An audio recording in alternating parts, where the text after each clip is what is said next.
એક મહત્વપૂર્ણ સમાચાર મહેસાણાથી મળી રહ્યા છે કે જ્યાં ઉચરપી નજીક ખેતરમાં નાનું પ્લેન ક્રેશ થયું છે। ટ્રેનિંગ આપવા વપરાતું પ્લેન ક્રેશ થયું। ઇજાગ્રસ્ત મહિલા ટ્રેની પાયલટ સારવાર હેઠળ છે। પ્રાઇવેટ કંપની આપી રહી છે પાયલોટને ટ્રેનિંગ। પોલીસ કાફલો અને તંત્રના અધિકારીઓ ઘટના સ્થળ પર પહોંચ્યા છે।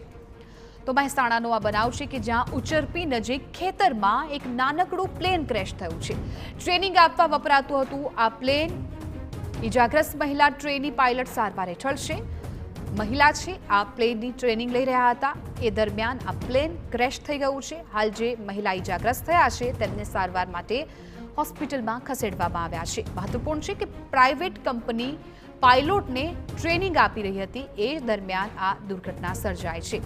હાલ પોલીસ કાફલો અને તંત્રના અધિકારીઓ છે ઘટના સ્થળ પર પહોંચી ગયા છે અને તાત્કાલિક ત્યાં પહોંચીને કાર્યવાહી શરૂ કરી દેવામાં આવી છે। એ પ્લેનની તસવીરો પણ આપ જોઈ શકો છો। એક નાનું આ પ્લેન છે કે જે ટ્રેનિંગ માટે વપરાતું હતું। એક પ્રાઇવેટ કંપની છે એ ટ્રેનિંગ સેન્ટર ચલાવે છે અને આ ટ્રેનિંગ દરમિયાન જ આ દુર્ઘટના સર્જાઈ।